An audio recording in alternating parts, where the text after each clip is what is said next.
Yo, what is going on, homies? It's your boy StumpD back for the OPTC video, and in today's video, Egghead Island and the next arc of One Piece is upon us. And what does that mean for OPTC? A lot of people have been speculating, like, how do you get more exciting than Gear 5? How do you get more than the pinnacle of Wano, a 4-year arc coming to the conclusion of Kaido losing to Gear 5? Like, how do you get above that? Well, anime-only watchers, pause the video right now, because if you don't want to be spoiled, this video is not for you. In today's video, we're going to talk about everything that's happening in this new opening screen, potential characters that can be coming to OPTC within 2024 as new legends, new free-to-play characters, new Super Sugos even, as Egghead has brought so much already in such a short period of time. I love the new art style that they're going for with the new opening of One Piece, and there's some particular parts in this particular opening that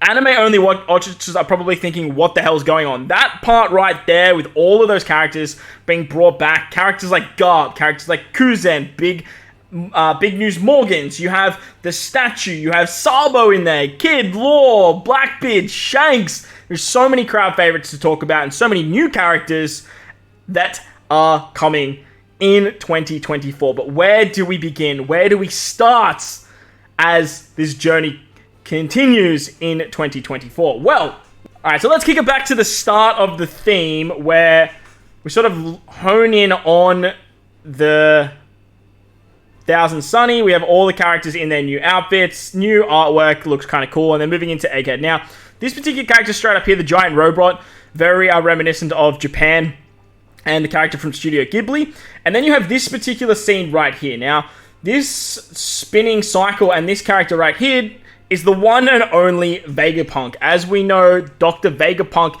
is a very, very sought-after character and is a very, very renowned character within the series. And this particular character getting a unit in One Piece is going to be mind-boggling. On top of that, as a manga-only reader, or a manga reader, you guys would know that Vegapunk has 7 different bodies. He has 7 different characters that this particular unit could actually be. In with the theme of actual Vegapunk himself getting a character, we have Edison, the thinker. We have Pythagoras, the number 4. We have York. We have Atlas. We have Lilith. We also have Shaka. And we have Stella. Now, all of these versions of Vegapunk could all see SugoFest characters. Could easily do a couple of months where we got like 2 or 3 of them. Treasure Map Legends, all these types of units. But this is a very, very easy to do for OPTC, with a whole bunch of characters revolving around the Egghead Vegapunk. However, this next scene is the one that sort of strikes us, and that is the masks. Now, we had seen some masks with some particular characters at the end of Wano, namely Maha and Guernica, those types of characters from CP0 and CP9. Now, throughout the rest of the opening, we do see a familiar face of Lucci and Kaku. So, the masks of the CP0, the CP9, could easily see some of these particular characters turning up alongside some of those other units. Now, Kizaru's here, you have Kumar, you have the Seraphim, you have Bonnie, we have a lot of other characters. But once we get to this particular part, well, this is Shaka, this is Seraphim. Once we get to this particular part here, we go through all of Luffy, is so cool. Where you get to this part right here, we have a bunch of different clashes. Now, straight up, we have the Lucci clash. And within Egghead Island, Lucci actually gets his awakening. So he looks like this. This could easily be a Super Sugofest, in my opinion. I think the Gear 5 fight with Lucci definitely needs some sort of representation. And having the awakening of not only Lucci, but a side legend in Kaku definitely could be a thing as well. So both these are old school characters getting awakenings. Could be very, very good and very, very interesting for the villain arcs of the game. The next part we have is Mr. Kid clashing with a mystery figure. Now, this mystery figure right here is actually the one and only Shanks. Now, Shanks does a very, very interesting attack in this particular scene. What's the word I'm looking for?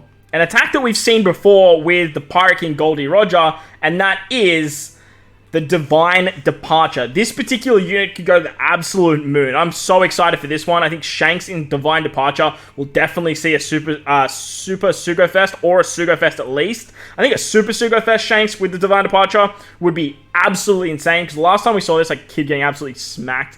Last time we saw this was with Roger in the Super Sugofest way back when. But during that same part of the chapter, we had the ocean sovereignty of the giants, Brogy and Dory, just absolutely demolishing, decimating Kid, sinking him into the bottom of the sea. We could see a new Kid, don't get me wrong. I don't really see a Kid happening as much as I do see the Shanks unit happening.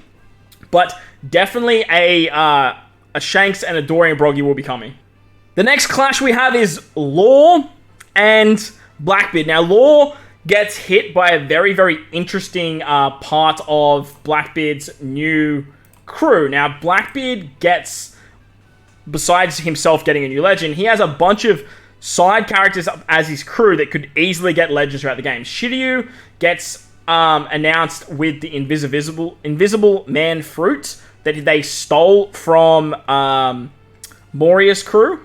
But not only did he get a new fruit, a bunch of the other characters got new fruits too. You have the Gabu Gabu no Mi, which is the Vasco shot, which is here. It's the Glug Glug fruit, which has got to do with burning, I believe, and to do with heavy drinking, which he already did.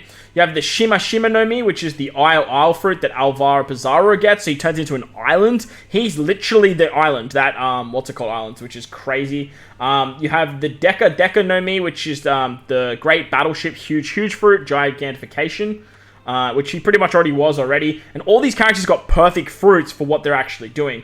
The Wapu Wapu no Mi, which is Van Ogre's Warp fruit. We had the Inu no Mi, which we already knew about, which is a mythical Zoan fruit. But then Burgess gets the Riki no Mi, which is the strong fruit. So all of these Blackbeard pirates could get some really good representation and could revive some of those older Blackbeard legends as well. So really, really interesting stuff. And on top of that, the Doc Q, I don't know if Doc Q's is Doc Q even here? Doc Q gets, so there's the Suka no Mi, which is the Invisible Man fruit. Yeah, here it is. Doc Q gets the Sik fruit, and Doc Q, and then you have the Uma no Mi, which is, gets the Pegasus fruit, the mythical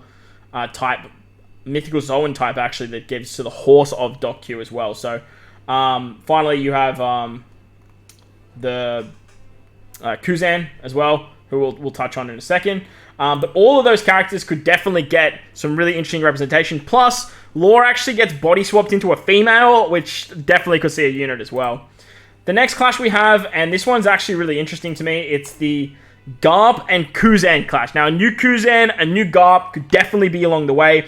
Kobe being captured in this particular scene is very, very prominent, so we could get it easily like a Kobe unit. Anything like that where Garp goes to save him. You could easily make a verse unit out of these two characters, seeing as they're not like super used characters throughout the game. And then you have the Zoro versus the Seraphim Mihawk. Now, not only do you have the Seraphim Mihawk, but you have Seraphim Jinbei. We had Seraphim Boa, Seraphim Crocodile, Seraphim Kuma. All of these characters are very, very strong, and they could all get representation alongside this Lucci sort of situation that we have going on here. All of the CP9 and the overriding with Kizaru turning up could easily get another legend as well. And then finally, we had Stussy. Now, Stussy turned out to be a very interesting character. She turned out to be a clone of Miss Buckingham, which was part of Rox's Pirates.